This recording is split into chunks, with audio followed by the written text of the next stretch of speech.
Broadcast tonight, the season's upon us, and we cover some ways the campus is giving back. And we take an inside look at some interesting facilities on campus. All of that and more right now on SUTV News.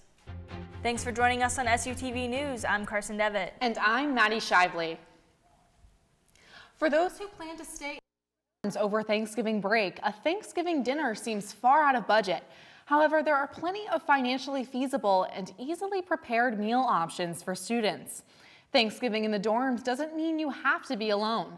Invite a friend or floor mate who also happens to be staying and have a Friendsgiving. Obviously, a whole turkey might be a bit too much to handle, but local grocery stores often have pre-made meals.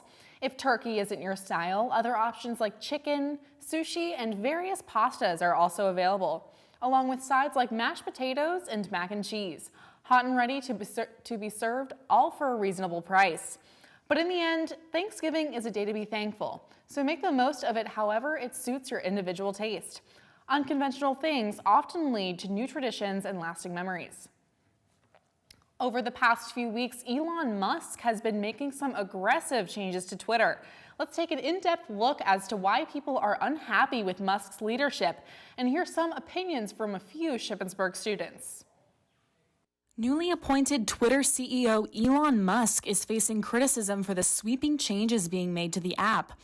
Musk, also CEO of Tesla and SpaceX, became Twitter CEO at the end of October, but plans to soon relaunch Twitter Blue, a subscription that allows users to pay for a blue checkmark that previously represented an account that was verified or official. However, the subscription has sparked controversy as one verified user impersonated the drug company Eli Lilly, posting a false message that remained on the site for hours. Musk is also under fire for harsh treatment of his employees.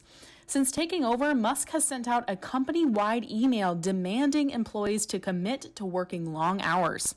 Since the email was sent, key Twitter executives have been fired, along with half of Twitter's full-time employees. Here's what some SHIP students had to say about Elon taking over.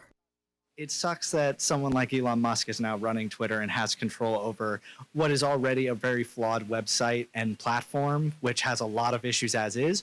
And it also is not great that a lot of people who work for Twitter and have worked there for years have now lost their jobs. Specifically related to Twitter, I think it's annoying that he bought the company because he's now going to use it as he sees fit and not as Twitter's guidelines sees fit. I kind of think that this might be the end of Twitter after everything these past couple of weeks. I don't know if Elon can stabilize this because it makes me nervous about the verified sticker because you can just pay for it now. It's not like actually like verifying that you're a real human and like people are stuck with their usernames.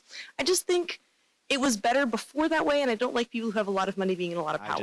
I think it's kind of fun just to sit back and watch the garbage fire. Twitter Blue is scheduled to relaunch November 29th. Be a friend this Thanksgiving by donating to Shippensburg's Feed a Friend program. You can purchase and donate items at the Big Reds Market in the Cub. Desired items for donation include brownie mix, scalloped potatoes, stuffing, or canned vegetables. Your donation can be part of what helps 300+ families in need around this community this holiday season. The Feed a Friend program was established back in 1975 and is dedicated in memory to Mrs. Frances M. Banks, who was a devoted community leader and former Shippensburg alumni who, since the creation of the program, worked tirelessly to help families in the surrounding area get Thanksgiving meals. The first year of the program, 23 families were assisted, and just last year, over 200 families were able to receive meals. Hopes of higher numbers are always the goal every year. Even in the cold, there is still a little bit of green to be seen here at Shippensburg. The botany students here at Shippensburg held tours of the campus greenhouse all throughout this week. The greenhouse has a large collection of plants that started roughly 40 years ago today, and students in botany classes are able to conduct research projects using the plants in the greenhouse. We got to speak with Dr. Sali, who is in charge of taking care of these plants during the school year. Greenhouse is filled with a lot of plants from all over the world, and it serves as just a collection of a lot of interesting species. We also have plants like this is cardamom, and we use it for our Bio 162, our intro bio labs. We do research on it. And then Also, this space is used for biology students doing research. So right now we have some empty space for future students to do research projects in here. Some of these plants have been grown from seeds, others donated, and some students have even grown their own plants here. The greenhouse is not open to the general public, so be on the lookout for possible future tours. Hurricane Nicole brought some ugly weather this past weekend. Here with a brief look at the storm's damage is SUTV's Storm Johnson. As you may have seen over the last several days, the weather has not been kind to Shippensburg. Not many people like the rain, but Hurricane Nicole brought more than just that. For people who live along the coast and in Florida, that's where Nicole did most of its major damage. Some places saw several inches of rain, with winds reaching up to 70 miles per hour. However, the Shippensburg area did not escape the ugly weather. The remnants of Nicole hit the area all day Friday and much of the day Saturday, dropping almost 2 inches of rain. Temperatures settled back to normal after the storm rolled through, before the first winter weather came through for the season, prompting evening classes to be canceled late Tuesday. Thankfully, though, the weather for Thanksgiving break is looking much more pleasant, and I'll have more on that shortly. For SUTV Weather, I'm Storm Johnson. Now back to Maddie and Carson at the desk. The National Council of Negro Women hosts its second annual basketball game at 8 o'clock tonight in the Henderson Gym. After a 2-year pause, the N Sisters have returned to the basketball court, but in addition to the game itself, NCNW plans to give all proceeds from the event to 2 families in need this holiday season. NCNW President Nafisa Connick says even though basketball is a competitive sport, the purpose of this game is for fun and to help give families a better Thanksgiving than the one they thought they would have. Regular admission for the event is $5, but those who bring non-perishable food will receive a discounted price of $3. The basketball game is taking place at the Henderson Gym. Back, we take a look at an accidental missile strike in Poland. And later on in sports, hoops are back in full swing. We have highlights from the women's season opening tournament from Higas Fieldhouse. We have more after this. After the weather this past week, I have officially retired any possible summer clothing. I definitely agree with you on that. It's been surprisingly chilly this week. Now let's send it over back to Storm Johnson with a look at our weather for this Thanksgiving break. After dealing with Hurricane Nicole last weekend, let's see what Mother Nature has in store for us this week. Later tonight, expect a cold and cloudy night as temperatures are expected to drop below freezing around 11 p.m. and only get colder in the following hours. Tomorrow, the clouds stay put with a high of 41 degrees and a much-needed break from the rain. Over the weekend, the sun makes its return. Saturday, we see highs around 40 degrees, while Sunday drops back down to the low 30s. Early next week, we see 44 degrees on Monday, increasing to 49 as we make our way over the hump of the week. Later next week, however, Thursday seems harmless as the clouds trickle in for a partly cloudy 41-degree high, while Friday brings a gloomy day for certain with a small possibility of snow again, as we get a high of 40 and a low of 28. It's a bit too far in the future to tell just yet, but we'll be monitoring that throughout the week.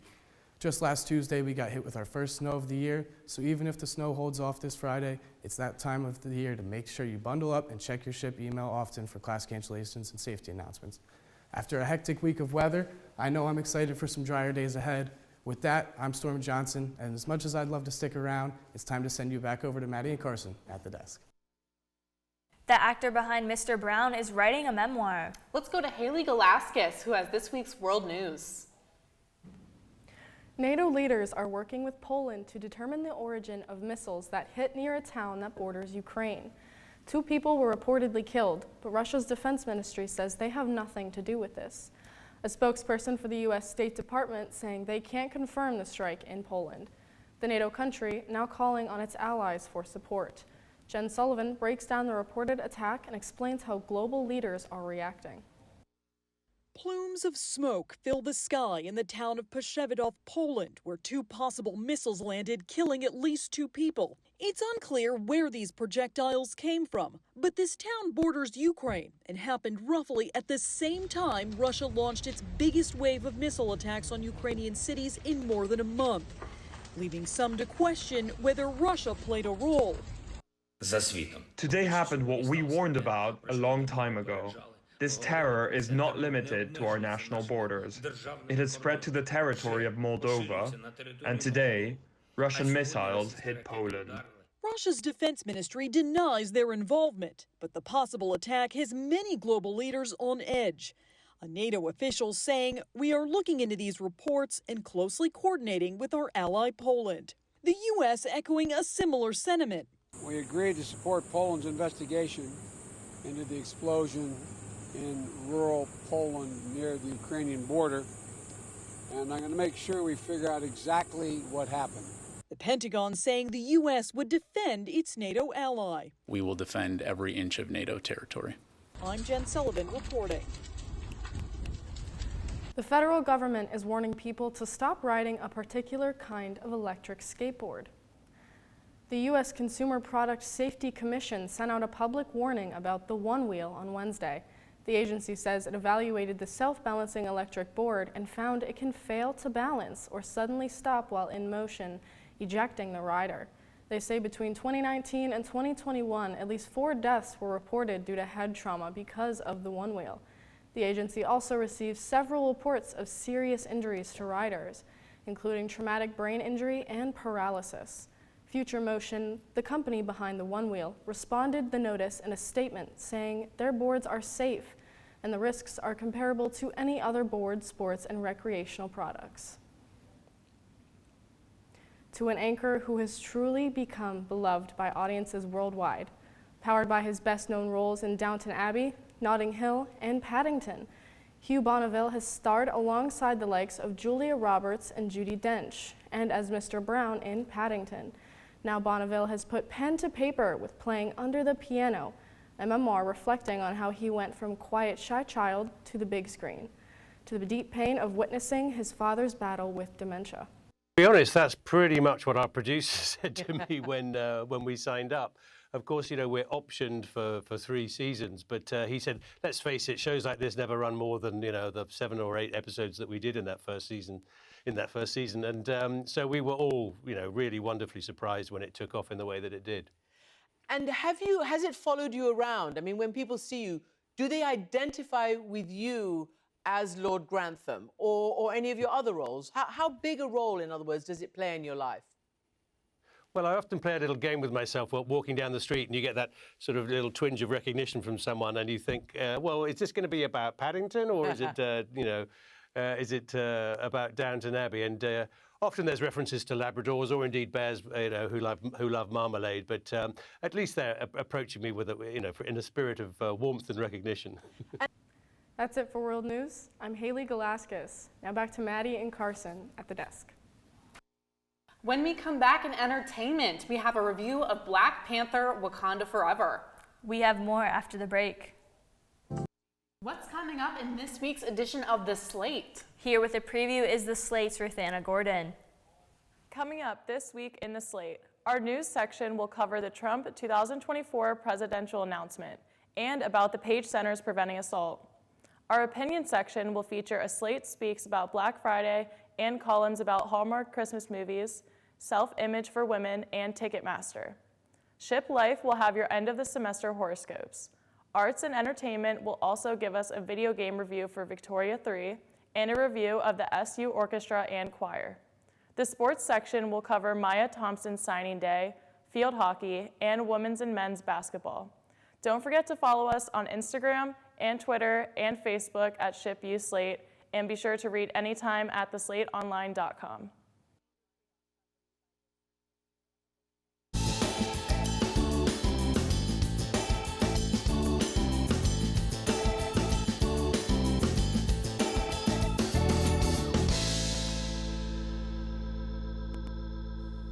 The cast of the Emmy-nominated TV show Whose Line Is It Anyway will be performing at Loras Performing Arts Center at Shippensburg University this April. The show is an improv comedy show which will consist of you, the audience, giving the cast members suggestions on what they should do. The cast, which consists of members Greg Proops, Ryan Stiles, Joel Murray, and Jeff Davis, will then take the suggestions and invent the scenes right in front of the audience, according to ABC 27. So if you are looking for a fun family event, go to Loras Performing Arts Center this April. For fans of The Princess Diaries who have been waiting for a new installment, it seems that a miracle has finally happened. According to The Hollywood Reporter, The Princess Diaries 3 is officially in development, with series producer Deborah Martin Chase set to return. The film's screenplay is being written by Adrita Mukherjee, best known for her work on Reacher, Supergirl, and Quantum Leap. Despite having expressed interest in being in a third film, it is unknown if Anne Hathaway or her co-star Julie Andrews will be returning. It is also unknown if the film will be released in theaters or go straight to Disney+. The original Princess Diaries was a surprise critical and box office hit when it first released in 2001, spawning a sequel in 2004 called Royal Engagement. Disney has yet to comment on when The Princess Diaries 3 will release. 4.5 years after the original film's release, and in the wake of the death of Chadwick Boseman, Black Panther: Wakanda Forever has finally arrived. Here to give his thoughts on the highly anticipated Marvel sequel is SUTV's Cullen Mays. To call Black Panther: Wakanda Forever just another Marvel movie would be a little disrespectful in my eyes. The sequel to the original Black Panther not only had to stand toe-to-toe with that original film's cultural impact, but it also had to approach the loss of its star, Chadwick Boseman, in a respectful way. And while the film does have the usual Marvel flaws, Wakanda Forever succeeds in both of those aspects and then some, creating what is thus far the most emotional MCU film to date. T'Challa's sister, Shuri, serves as our main character, and for someone who's only proven successful as a comedic relief, Letitia Wright knocks it out of the park in this film, adding so much more emotional depth to this character than I thought she was capable of. Other standout performances include Angela Bassett as Queen Ramonda and Lupita Nyong'o as Nakia. Like most Marvel films, this one knows that its greatest strength is its characters, and that also holds true for the film's villain, Namor. A lot of time is spent on his backstory and purpose, and not a single second of it feels wasted. It makes for an incredibly nuanced conflict, and one of the MCU's most well-developed villains. While the film does contain a lot of the usual superhero action you'd come to expect from Marvel, a lot of the film focuses on character dialogue, and that dialogue gets heavy. There is so much intensity and weight to what these characters have lost that you can't help but feel invested, and a lot of the themes they touch on feel very relevant. Some of these scenes do end up messing with the film's pacing, which isn't ideal considering this is the second longest Marvel film behind Avengers Endgame. In terms of other flaws, there is one subplot involving Martin Freeman's character that felt almost unnecessary and only served to set up other Marvel projects.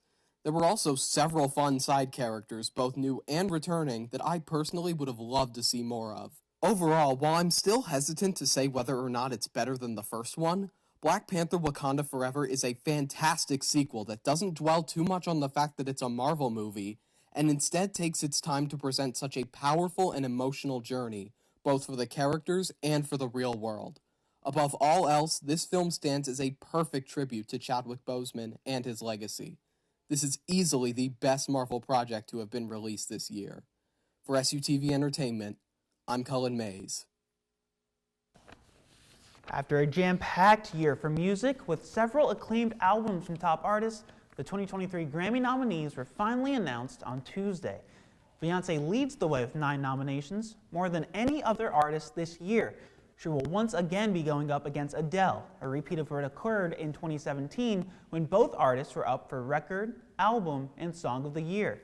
Other notable artists up for major categories include Harry Styles, Kendrick Lamar, Taylor Swift, Bad Bunny, and Lizzo. In addition to the usual categories, the Recording Academy is introducing 5 new ones this year, including Best Score Soundtrack for a Video Game, Best Spoken Word Poetry Album, and Songwriter of the Year. The 65th Grammy Awards will air live on CBS on February 5th, 2023. Jay Leno has undergone surgery for significant burns to his face and hands.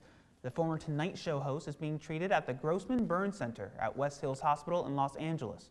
On Wednesday, Leno's physician gave more details about his injuries. Dr. Peter Grossman said Leno was working underneath a car in his garage last weekend when he was burned by a gasoline fire.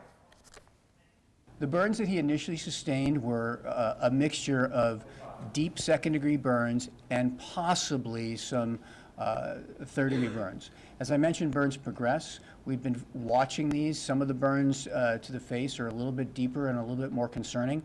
Right now, they're in that progression of somewhere between deep second and third-degree burns to the face. The doctor noted Leno's wife has been by his side and that the comedian is walking around the hospital cracking jokes. He is expected to undergo at least one more procedure later this week. Grossman says he believes Leno will make a full recovery. That's it for this week's entertainment. I'm Michael Donegan. Now let's send it back over to Maddie and Carson at the desk. When we come back in sports, highlights from football's season finale at Gannon. We have more after this. The PSAC Field Hockey Championships are this weekend at Kutztown, and the Raiders are in the mix to go back-to-back. Shippensburg and Millersville face off in the semifinals on Friday at 3. This is the second straight semifinal matchup between Ship and Millersville. Last time, the Raiders beat the Marauders in overtime 2-1. East Stroudsburg beat Westchester on Tuesday, punching their ticket to face the #1 team Kutztown at 5:30 on Friday.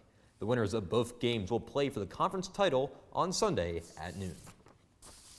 Women's basketball tipped their 2022-23 season last weekend with the PSAC and CIAA Conference Challenge. Friday night, it was all Raiders against Fayetteville State. Ariel Jones returned after a season-ending injury last year with 22 points, 7 rebounds, a block, and 2 steals. Sophomore Abby Miller picked up 9 points and 9 rebounds of her own, along with several drawn fouls on the Fayetteville State offense. Raiders win 65-42. Saturday night was an absolute slugfest against Bowie State. Though Ariel Jones was just held to 12 points, 10 of those coming via the free throw line, Jones went 1 for 17 from the floor and 0 from 7 from outside the arc, but was still named Conference Challenge MVP, her 3rd in a row. Lauren Pettis picked up a double-double with 11 points and 15 rebounds, earning her a spot on the all-tournament team. Raiders hold off the Bulldogs 51-46 in a thriller from the Hikes Fieldhouse. Then last night at Jefferson, the Rams proved too much for the Raiders to handle. Ariel Jones scored 22 points and moves into second place in career points with 2,066, 9th in PSAC history. Treasure George picked up a few three-pointers late to reach 11 points, but they couldn't get close enough. Jefferson beat Ship 73-69. Raiders return to Hikes Fieldhouse this Saturday to take on Holy Family. Tip-off is at 1 o'clock. After starting the season 0-2, men's basketball traveled to Wilmington, searching for their first win of the season. Graduate student Dom Sleva led the way for the Raiders, posting a double-double in the game with 19 points and 12 rebounds. It's his second double-double in the last 2 games. Raiders came out hot in this game with a 16-6 start. The Raiders held a 6-point lead going to the second half. In the second half, the Wildcats came back and took the lead with under 4 minutes to go in the game. The final few minutes, the teams went back and forth. Redshirt senior Rashawn Johnson knocked down an inbound pass, and the Raiders hung on to win this one to get their first win of the season, 71-68. The Raiders finished their road trip on Tuesday when they traveled to Seton Hill. Tip-off is set for 5 o'clock. Football, they finally wrapped up their season on the road at Gannon last weekend. SUTV's Jacob Hitz has all the highlights. Gannon entered Saturday 7th in the Super Region 1 rankings. The top 7 move on to the NCAA playoffs. Midway first quarter, and Falco takes the snap, looking for options toward the end zone, fires, and it's Ian Sheehan making the grab. Fresh back after an injury a couple of weeks ago, he has the first score of the day at 7-0 Ship.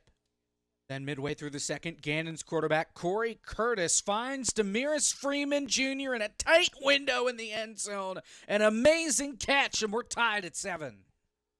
Gannon scores with 50 seconds left in the half. Raiders get the ball back. Well, they want the Matt Hassel back. We want the ball, and we want to score. Falco steps up. Hail Mary toward the end zone. Wide open. Red Douglas breaks through the tackle. He's in for the touchdown. And the Raiders on the Hail Mary tie this game at 14 at the half. Midway third quarter, Khalid Dorsey slips through the Gannon defense. He waltzes his way for a touchdown. Raiders take the lead. They're back up by 7. Gannon responds, tie game, fourth quarter. Ryan Oren at quarterback gives the ball to Dorsey, who fights forward, dives for the end zone, and the Raiders on top again, 28-21. Gannon marches down the field, 6 minutes to go, and Curtis fires to the end zone. Tight coverage, it's caught in the end zone. Kijan Baptiste makes the grab. We're tied again. Nobody could score, and that means free football. We're going to overtime. And who doesn't love free football? Raiders get the ball to start. A flag on third down. Another flag brings them back. And this play, it's Bill Williams up the middle, taking it the distance for the touchdown. Raiders on top 35-28. Gannon 4th and goal from the 3. Curtis takes the snap, has to look for the end zone. It's broken up, it's incomplete, and the Raiders come away with the upset victory. They knock Gannon out of the playoffs and end the season with a 35-28 victory on the road.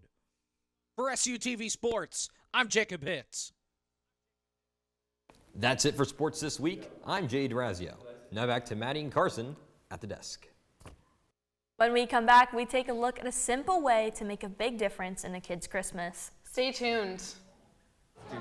Are you looking for a way to spread some holiday cheer this season? The Community Engagement Center is sponsoring its annual Angel Tree. The Angel Tree is located in the Cub and is a Christmas tree decorated with tags located in the Cub, which includes names, gender identity, and age of kids from the surrounding community who aren't as fortunate to purchase gifts during the holidays. If you are interested in making one of these kids' holidays a little bit brighter, simply grab a tag and fill out your information. Then give the tag to the Cub front desk and go shopping for gifts you feel they may enjoy unwrapping Christmas morning. Be sure to have all your gifts wrapped before bringing them back to the Cub desk by November 30th, and make sure to include the tag taped onto the top of your gifts. The Angel Tree will be located in the Cub until the conclusion of the event on November 30th. So sweet. I love when our campus can find ways to give back to our community. I agree, and I can just imagine the kids' faces smiling when they open their gifts Christmas morning. So sweet. That's it for SUTV News. I'm Carson Devitt. And I'm Maddie Shively. Don't forget to follow us on Facebook, Twitter, and Instagram at SUTV News, and check out our website, sutvnews.org. We'll see you next week. Good night.